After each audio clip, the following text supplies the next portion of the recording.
As we return from the long 4th of July weekend, in which we thought about our founding fathers and the vision of liberty they set out for us, today's episode is about another hero who served our country with distinction. Medal of Honor recipient and Army Master Sergeant Roy Benavidez. Our guest today is Roy Benavidez's daughter, Yvette Benavidez Garcia, who is the author of the book, Tango Mike Mike, the story of Master Sergeant Roy P. Benavidez. Yvette, welcome to Next Steps Forward. Hi, thank you for having me. It's a pleasure and an honor to be here. Thanks for your time. The honor is mine. So we'll get to that fateful morning of May 2nd, 1968 in a few moments. But first, let's start at the very start of your dad's life. When and where was he born, and who were his parents? So my dad was born on August the 5th, 1935 in Lindenau, Texas, which is a small community right outside of Cuero, Texas, which is the turkey capital of the world, according to my dad. And his parents were Salvador and Teresa Perez Benavidez. And describe Cuero, Texas in the 1930s and 1940s and what life was like for a sharecropper's family there.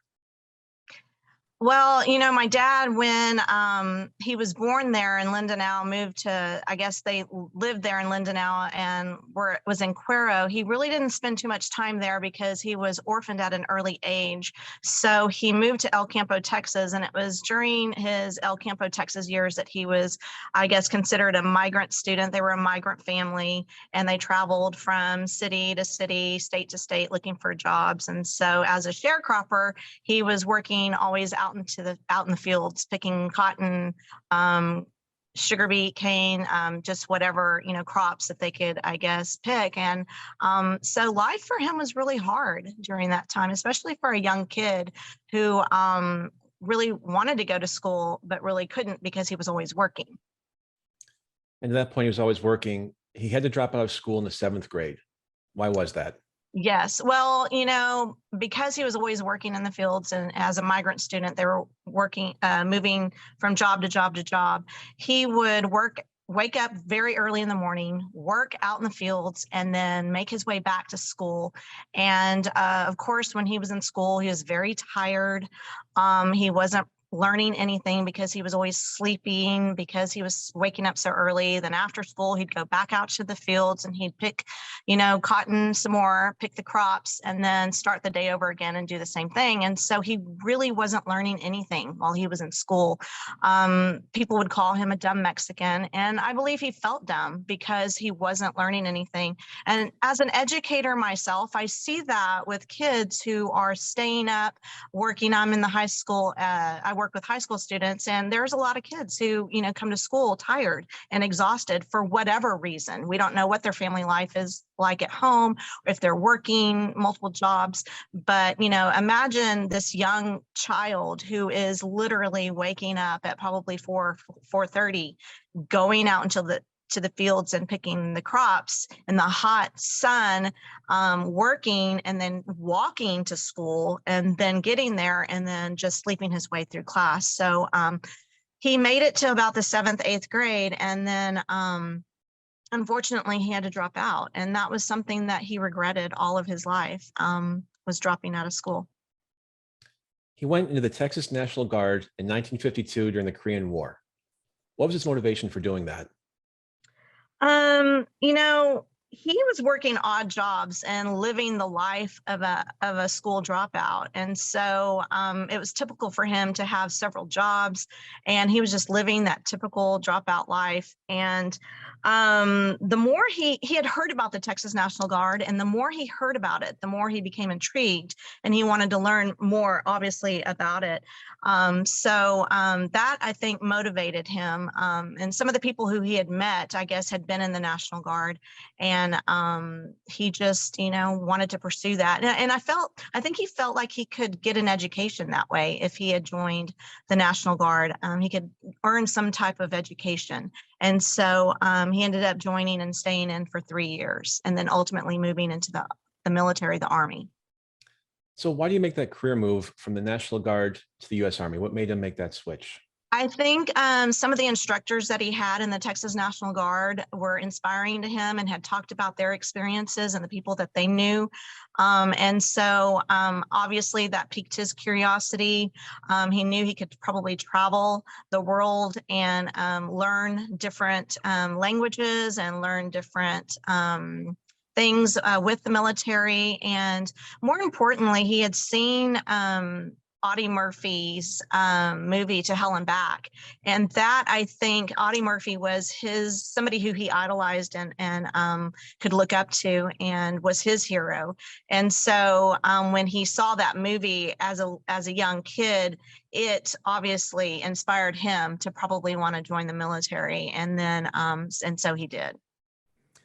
He married your mom in 1959. How did they meet, and why were they a good match for each other? Well, they say opposites attract, and they're very much polar opposites.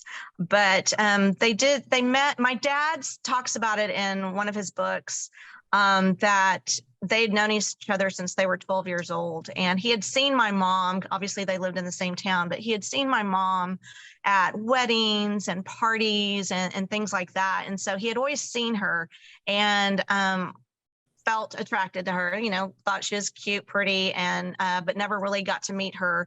And then somewhere along the line, he did meet up with her, and he ended up taking her out to lunch one day. She worked at a local department store called Zlotnick's, and he ended up taking her to lunch.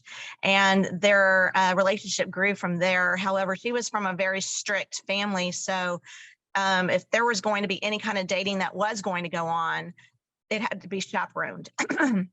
So, and she had 10 siblings. So she had numerous brothers who could be the chaperone for those dates. But they really didn't date per se, because he was shipped off to Germany. But they did communicate via letters, and he would send her pictures. And so they kind of dated through writing. And it was he came back for a leave. And during one of those times, he got to go out with her. But prior to that, he had to write his uncle, Nicholas, who was his adopted father, and wrote their priest, the local priest, and asked them if they could intervene and kind of put in some good words to my grandfather, which was my mom's dad, because he knew that when he came back to El Campo, he'd want to start dating her. And so his uncle Nick and the priest actually went and talked to my mom's father and asked for permission for when he did come, if they could date. And he granted permission, but said that they had to do it supervised. And so Dad always talked about how the dates that they went on, one of her brothers was always there. So that's how they met and courted. And it's really sweet, because I'm the keeper of a lot of my dad's picture books, photo albums, and a lot of the photos that he sent my mom from when he was overseas, if you turn them over, his handwritten signature is on there, and he has a little saying that says, "To my one and only, love, Roy Benavidez." And so he always sent her, a lot of the pictures have "To my one and only, to my one and only." So it's very sweet that he would communicate with her that way.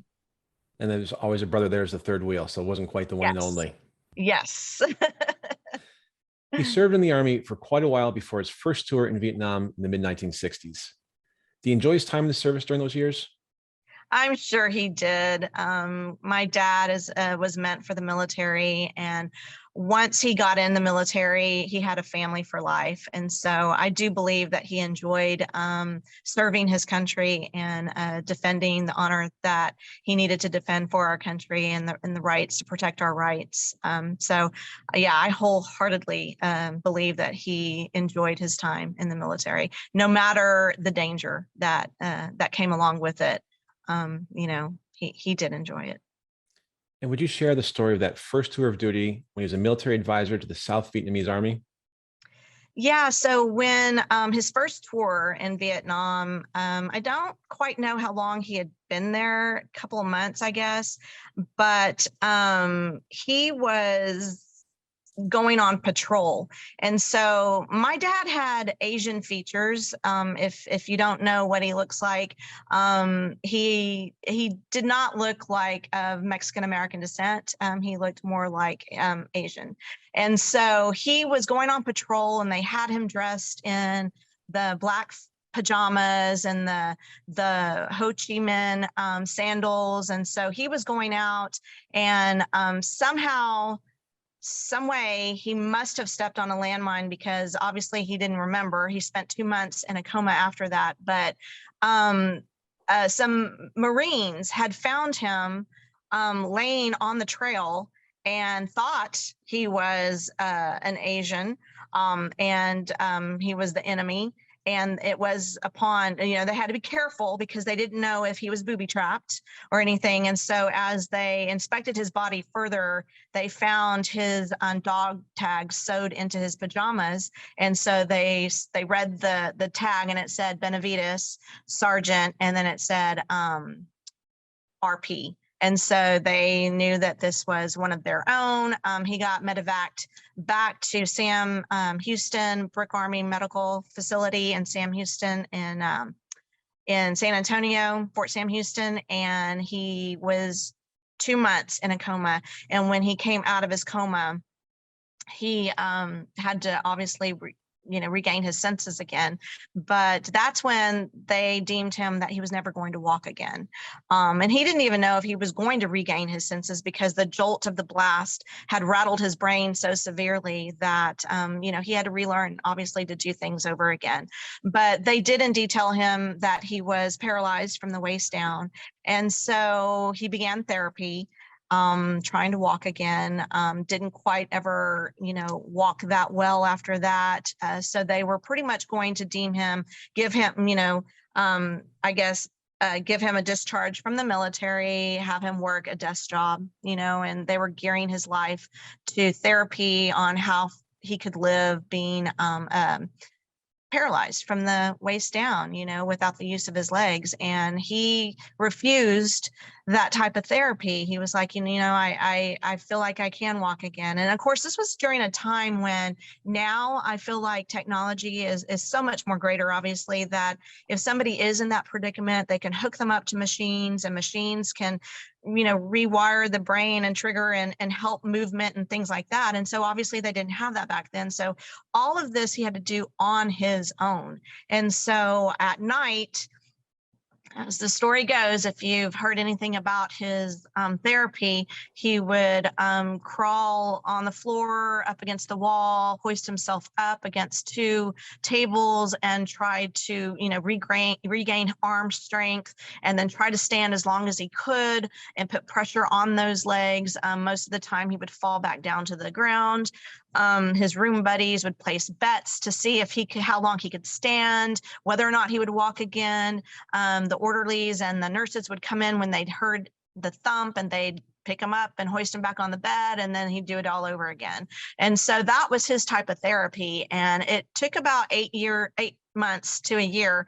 And he finally walked out of that hospital. He walked out with a limp, but he did walk out of that hospital, and he was in severe pain after that. But that was obviously one of the goals that he wanted to get, was to walk again. So his recovery was 8 to 12 months. What did he return to duty at that point? Was it a desk job? Was it active duty? He was going to work behind the desk, and he was shipped off. And I don't know if he went to Georgia at that time, Fort Benning, but he did have a desk job, and he just knew that wasn't for him. He was really depressed about it, and he knew that he wanted to get back into airborne, jump from, the airplanes. And right before that, he had put in his submission to join the Green Berets. And so after that, he knew that if he wanted to be in the Green Berets, he had to be physically fit, not only physically fit, but mentally fit. And so he started exercising, running, doing whatever he could to get back into shape. It was a long, hard process. He also knew that they had to jump, do some jumps every day for like 3 months or something. I don't know what it was, but he needed to get back out and start jumping again.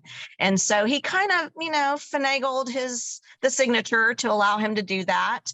But this is a man who was going to do whatever it takes to jump again and to join the Green Berets. So he ended up jumping again, and his first landing obviously was not very good. His second landing, he did it again and got better, and then so on and so forth. But he was in excruciating pain every time he made the landing. But that just shows the pure determination that he had. Well, to that point, listening to you, he was determined to go back to Vietnam, clearly. Why was he so determined to go back?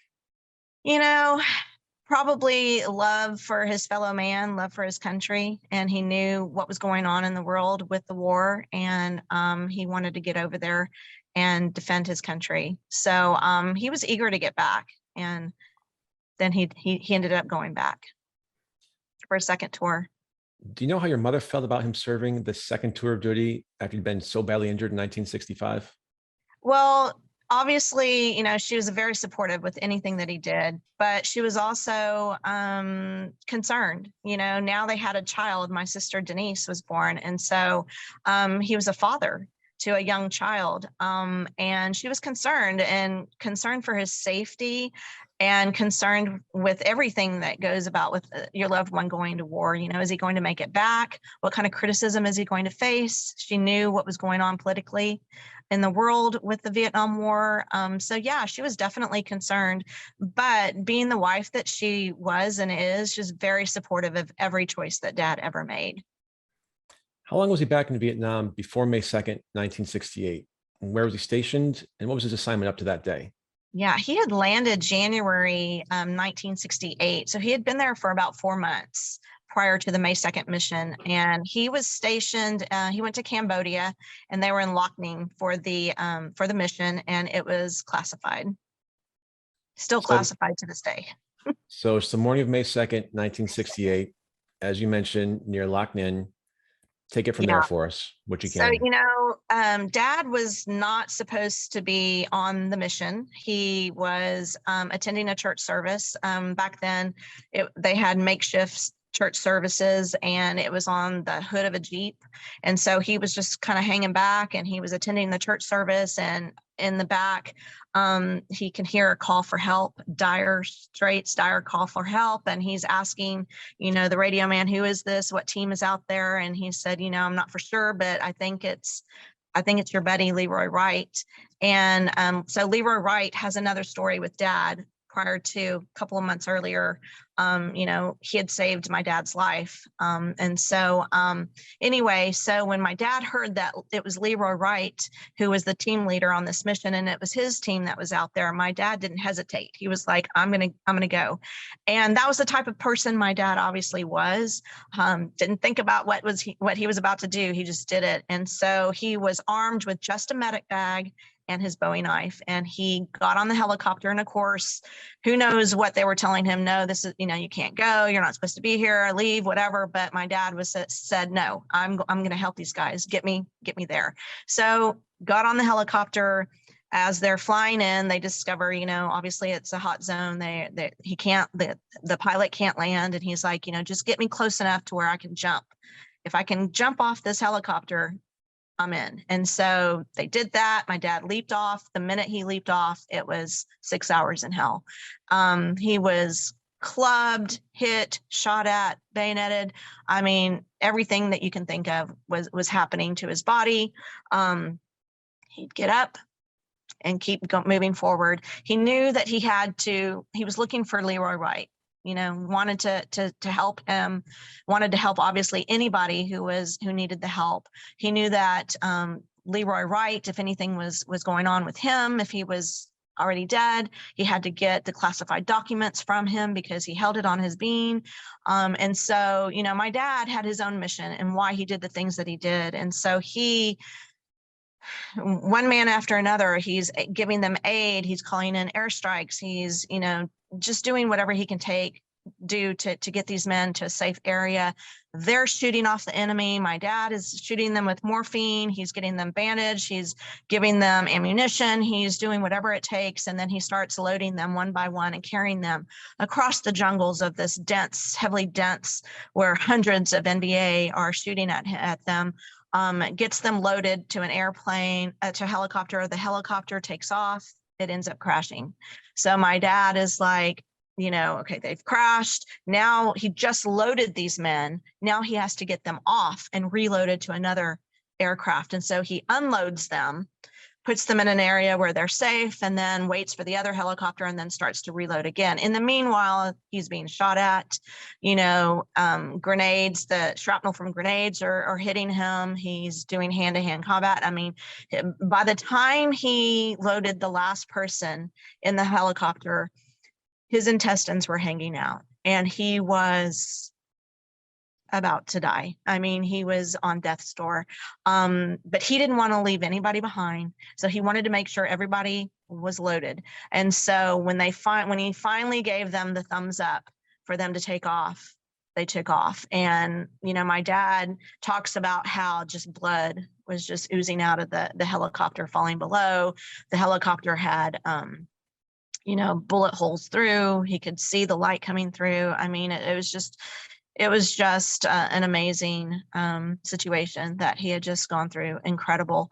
And if you go on YouTube and you see and you hear my dad speak, my dad was a witty man, and he talks about how right when they're taking off, he's, his face is bloodied, his mouth is locked. It's like just swollen shut. It's his eyes are swollen and bloodied. He can't open his eyes. He can't open his mouth because it's locked. Blood is everywhere. I mean, he looks awful, and he's like trying to breathe and gasping for air. And the medic there is like thinking he needs a tracheotomy. And my dad funny in a funny way says, they're about to give me a tracheotomy. That's just too much for one day. And then they head off. And he's like, even in that time, my dad still found the humor that he could bring to people who are listening to his story, because he knows that when people hear things like this, it's going to be a trigger for them, especially if they were also in the war. So my dad, they land and they start unloading one after another. They're piling the dead in one area and the living in the other. My dad, because of, like I said, his eyes were swollen, his mouth was, he looked like he was dead. He was put amongst the dead. He couldn't move, couldn't talk, obviously couldn't see, nothing. He had very shallow breathing. He's put amongst the dead. And ironically, I met the medic who my dad spit at a couple years ago. And if you hear him tell the story, he's going around and making sure that the dead are indeed dead, giving them, the last rites, whatever. He's zipping them up, doing whatever it needs to be identified as the dead. And he says that he's just, they're just dead. And he comes to my dad, and he's making sure that he is indeed dead. And my dad had this gap in his teeth, and little gap. And he says he's looking at this thing wiggling. And he looks closer, and it's my dad's tongue. So that was my dad's means of communication, to let these guys know that he was alive. Granted, they were already zipping him up into this body bag, and he was about to be suffocating to death. So as he sees that little wiggly thing, that's when my dad spat at him. And my dad says that was the luckiest shot he ever made. And so he was put amongst the living. But also they found some enemy soldiers amongst those people that my dad had boarded onto the helicopter. And my dad says he didn't want to leave anybody behind. So he was just loading anybody that he could get.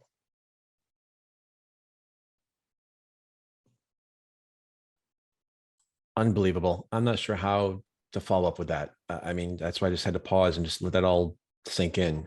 It is unbelievable, and it's incredible, and it's overwhelming to say it and to relive it and to hear it. And I have to say a side note that my dad was a motivational speaker, obviously, after his time in the military, and devoted 17 years to speaking about his experiences. And he said that it was the most torturous thing for him to do, was to relive the experience. But if you see him speaking about it, you would never know that he was going through a mental anguish as he talked about it. But he felt like he had to relive it and he had to speak about it because he knew he was inspiring somebody out there. And that's the selflessness that my dad had, that it didn't matter what he was going through mentally or emotionally or spiritually. He wanted to help others. Very giving man, very emotional to talk about. To your point about him talking about it and being difficult for him, do you feel like that gave him a sense of almost like therapeutic to talk about each time and maybe soften it? Or was it just that painful to go through it every time he talked about it? It could have been therapeutic. I mean, in some way it had to have been, because after he would speak about it, I'm sure he would, be approached by people who had been there and obviously who had been in similar wars. And so just to talk about it, perhaps was therapeutic, but it was also very torturous. And when I look at his eyes during the Medal of Honor ceremony, and I see President Reagan reliving, reading the citation, and it zooms to my father's eyes, I can see, I can just imagine that he's reliving it and how torturous it is for him. It was for him. That before the break, you mentioned Sergeant Leroy Wright. A month before May 2nd, 1968, your dad created a special bond with him. He and a wounded soldier became entangled in ropes lowered from a helicopter to rescue them. The ropes were about to break when Sergeant Wright lowered himself down from the chopper, disentangled the ropes, and saved your father's life. Did your dad feel a debt of gratitude to Sergeant Wright? And what kept him going so long and so effectively? Oh, absolutely. I mean, to know that this man saved your life, and he owed everything to him. And so when my dad hears that it's Leroy Wright's team who is on that mission, I mean, he didn't hesitate. Without a doubt, he was like, I'm going to go and help this guy. He's my brother in arms. He saved my life. I'm going to go save his.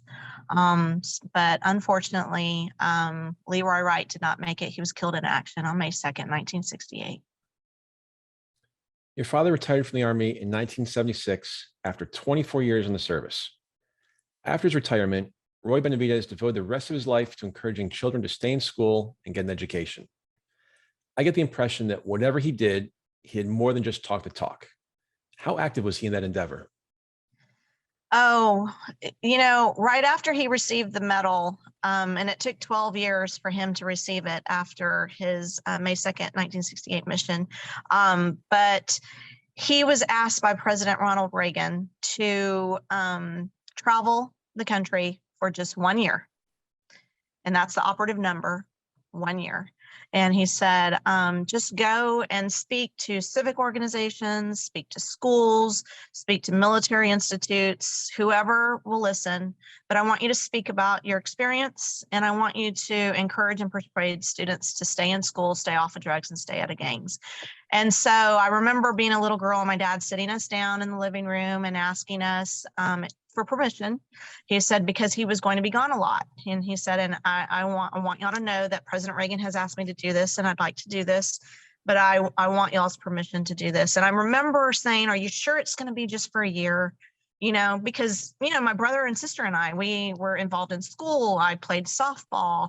My brother played football. We wanted him around to see our extracurricular activities and just to be there and to do things with us and to, travel and things. And so I remember Dad specifically saying, it is just for a year. I promise. After a year, people are going to forget about me.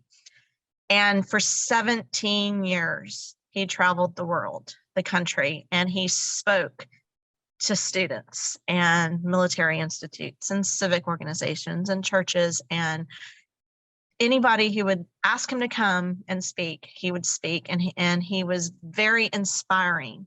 And he devoted his life to doing that, and was considered a really sought after motivational speaker. A moment ago, you mentioned it took 12 years for him to get his Medal of Honor. Despite that heroism you went through before the break, it wasn't really apparent up the chain of command right away, just extraordinary how his actions were. The time limit to nominate him for the medal had expired. So how did he eventually receive the Medal of Honor in 1981? Well, a lot of hard work and dedication, and he had a team of friends who helped him in that fight for the medal. They began, after my dad got sent to, after the May 2nd mission, and he got sent to the hospital for recovery. One of the men who he had saved was Brian O'Connor, and they were both medevac to the same hospital, and their mode of communication was wiggling their toes because obviously they couldn't speak and they had just been through 6 hours in hell. And, by wiggling their toes, they were kind of like, are you okay? I'm okay. We're alive. And then the next day, Brian O'Connor was shipped off to another hospital for recovery, but my dad didn't know that. He thought he had died. So, he was one of the people who my dad had thought he saved. My dad ultimately ended up saving 8 men who lived. And so he was one of them, but he needed all of these people to come forth and write their testimony of what had happened. And so prior to that, some of the other men had written in, but Brian O'Connor was one of the people who was on that exact mission that Dad was on. So he knew and saw everything. He was the only one. And so they didn't have his eyewitness account.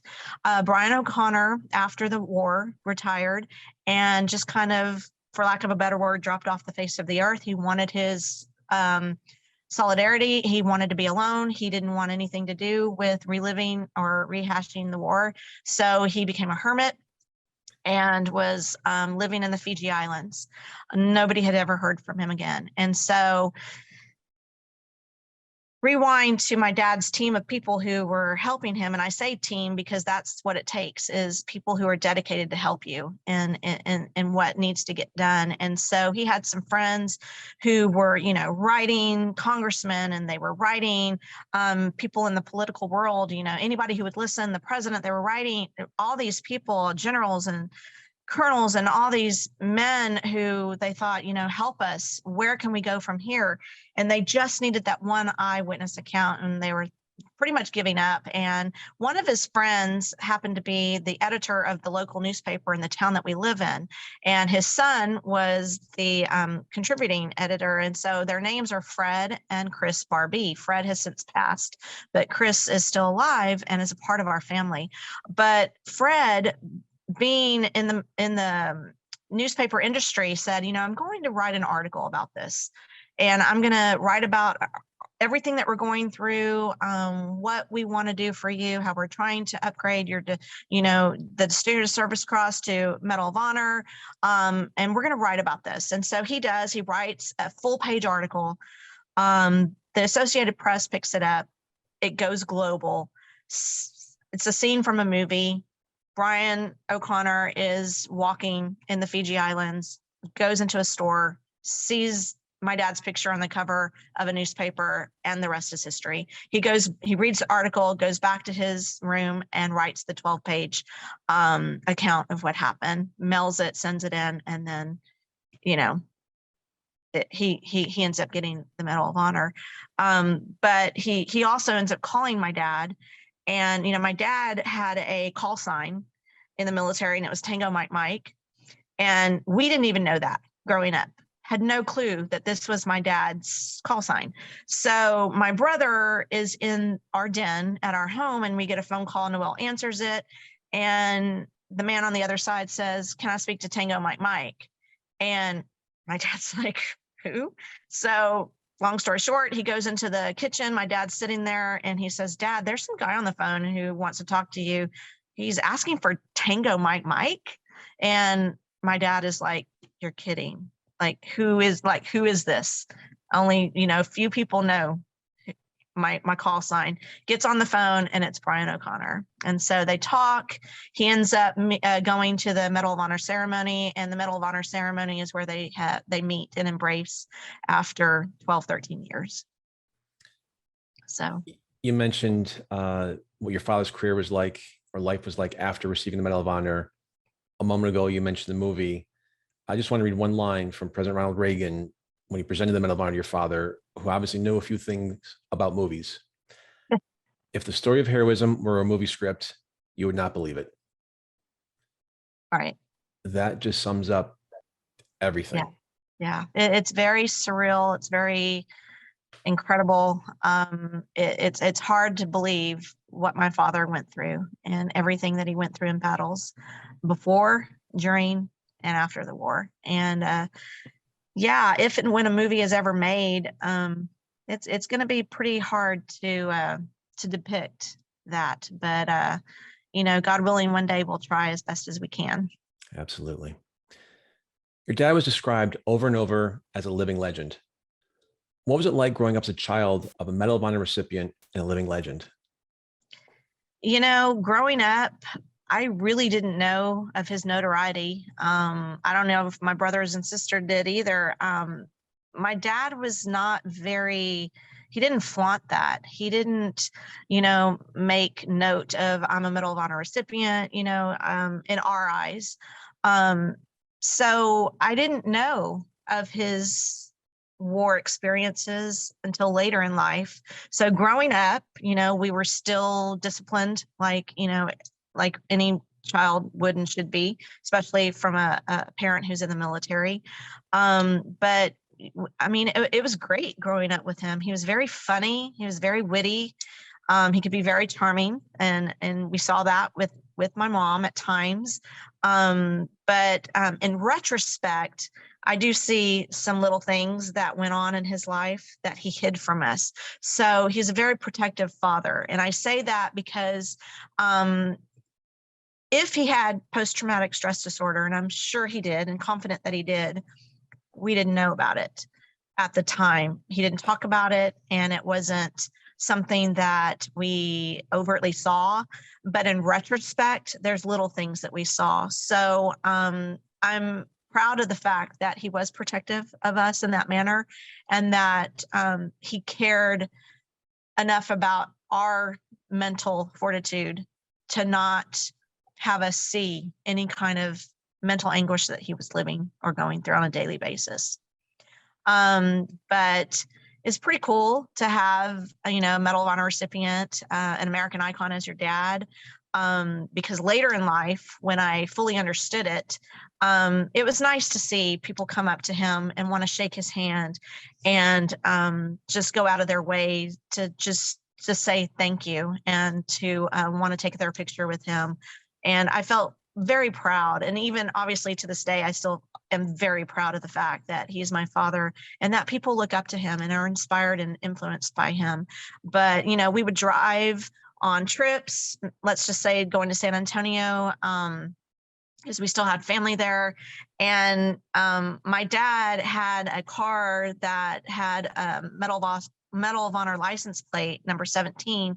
And we would be driving and I would see people, passing by and waving to us and thinking, oh, they're so nice. Why are people so nice? Everybody's waving to us. And again, it's not until retrospect, years later, that I figure, people are saying hi to him. And people would, if we stopped at a rest area, there was always somebody who was following behind us and just wanting to get off and shake his hand, and he'd shake their hand. Can I get a picture? My dad always carried pictures and citations around, and it was always giving them out, because he knew it was coming, so little things like that. But in the same breath as I speak those great moments like that, as we were driving, I always sat behind him. And I could see shrapnel easing its way out of his head and fall to the ground, or blood oozing out. And, now I'm reminded constantly of the pain that he went through, the physical pain, and then the visual the things that I could see, the limp that I saw, the muscles tensing up, his reaction to things. If we were eating at a restaurant, you don't come up behind him and scare him. But little things like that. At the time, he would play it off in a funny manner. So imagine he's scared because somebody's coming up or breaking a plate or making a loud noise. He's very scared, but yet he played it off in a funny manner to us so that we wouldn't be scared or confused or, anguished by it. So that just goes to show you the type of father he was, always concerned about us. Your dad passed away in November 1998. He had so many things to be proud of, but was there one thing in which he took the most pride? You're going to make me cry.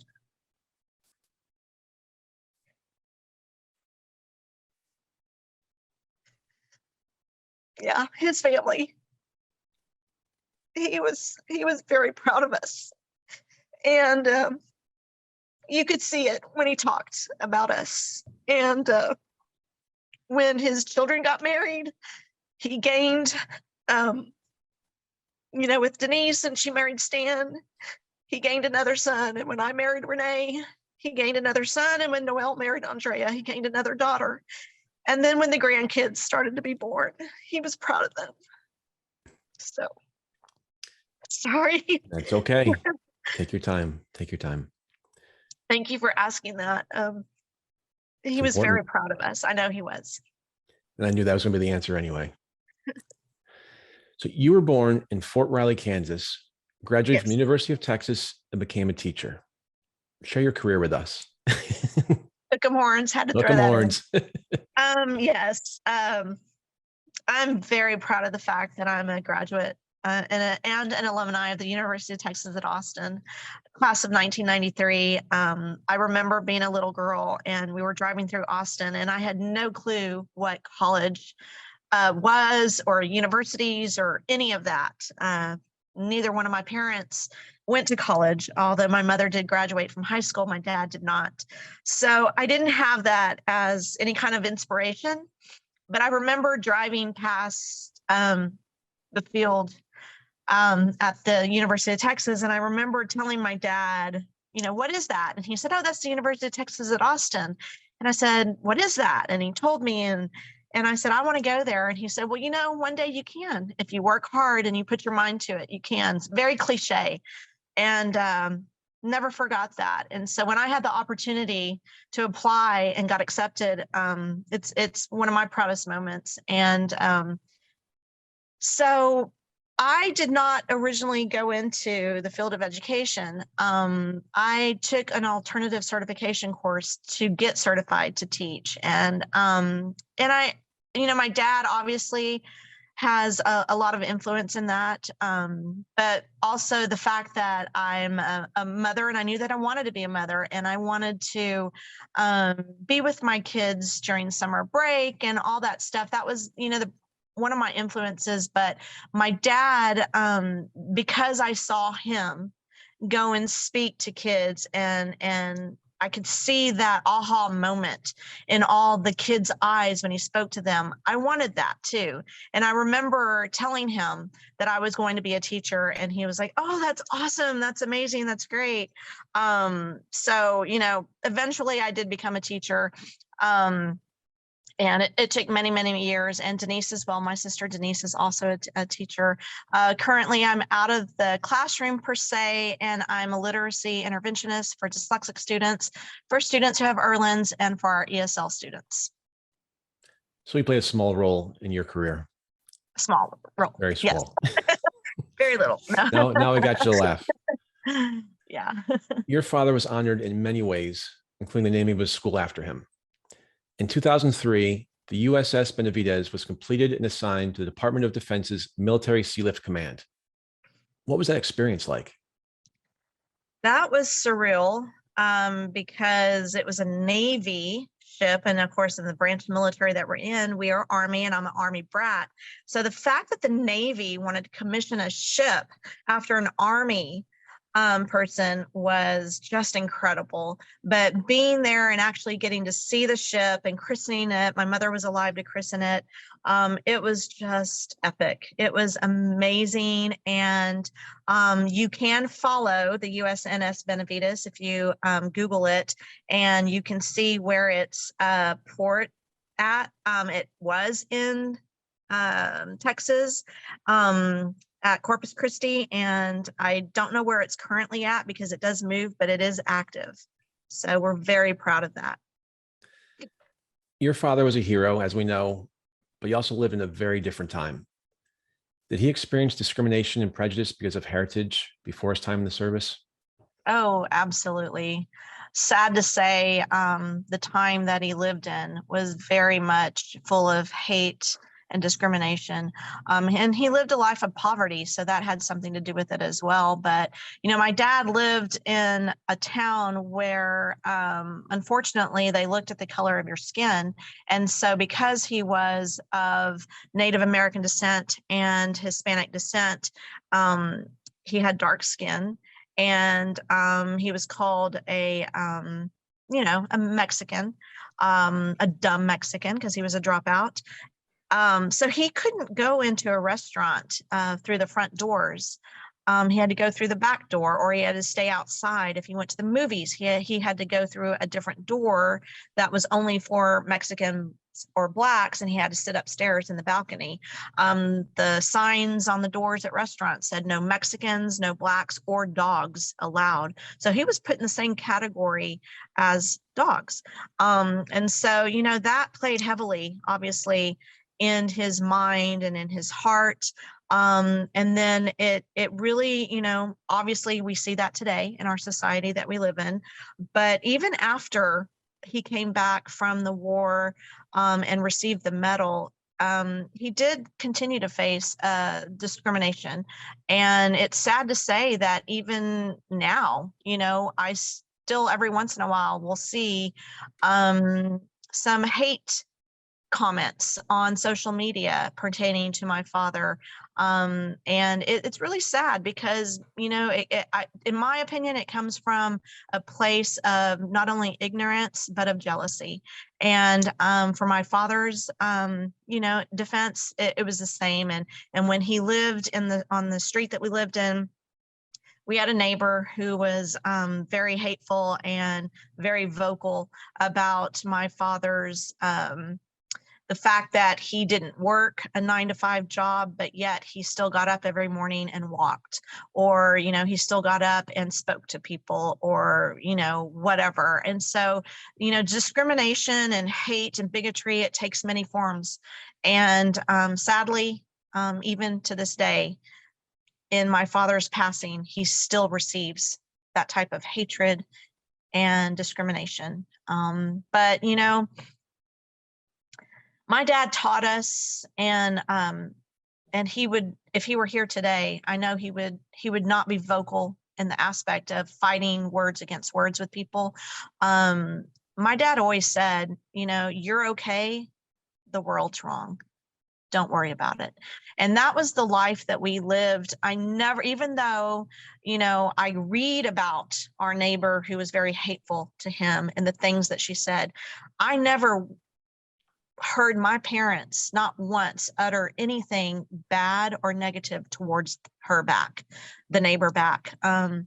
They were not like that. In this day and age, I think a lot of kids hear and see grown-ups, their teachers, their friends, their parents talk negative about others, and they see that hate and they see that anguish and that bitterness and that rudeness. They see it, and then therefore they mimic that.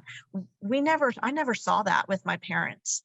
Now, that's not to say that they didn't say it amongst themselves, but they never vocalized it in front of us. So if my dad was angry towards these people, I never heard it vocalized. Never. Even though he was being thrown these darts of hatred and, defamatory, just these words that were awful. I never heard him, fight back. We talked about the book earlier. Please tell our listeners how they can contact you, where they can learn more about your father's incredible career, and where they can find the book, Tango Mike Mike, the story of Master Sergeant Roy P. Benavidez. So I am an administrator for my dad's social media sites. I have a Facebook page that I administer on his behalf. So you can go to Facebook, Tango Mike Mike, Roy P. Benavidez. You can friend me, Yvette Benavidez Garcia, on Facebook. I also administer a Twitter account for him and Instagram, and I recently got on TikTok, although I only post videos that are of my father and that are obviously hopefully inspiring of him. And on Facebook, I do post podcasts like this that I've been on, or anything that the family has done recently, or I'll post accolades. And I just like to keep his followers, his friends and family members up to date on what's going on in his life, even though it's been 24 years since his passing. But they can email me if they're interested in a signed autograph copy of the book at Yvette B. Garcia, YVETTE, B as in boy, Garcia at gmail.com. And we can set up, PayPal, Venmo, whatever, and I can send them a signed copy of my book, or they can order it on Amazon. Awesome. Yvette Benavidez Garcia, thanks so much for being with us today. And thank you for your family's sacrifice and service. Thank you. I appreciate this time. I'm Chris Meek. We'll see you same time, same place next week. Until then, stay safe and keep taking your next steps forward.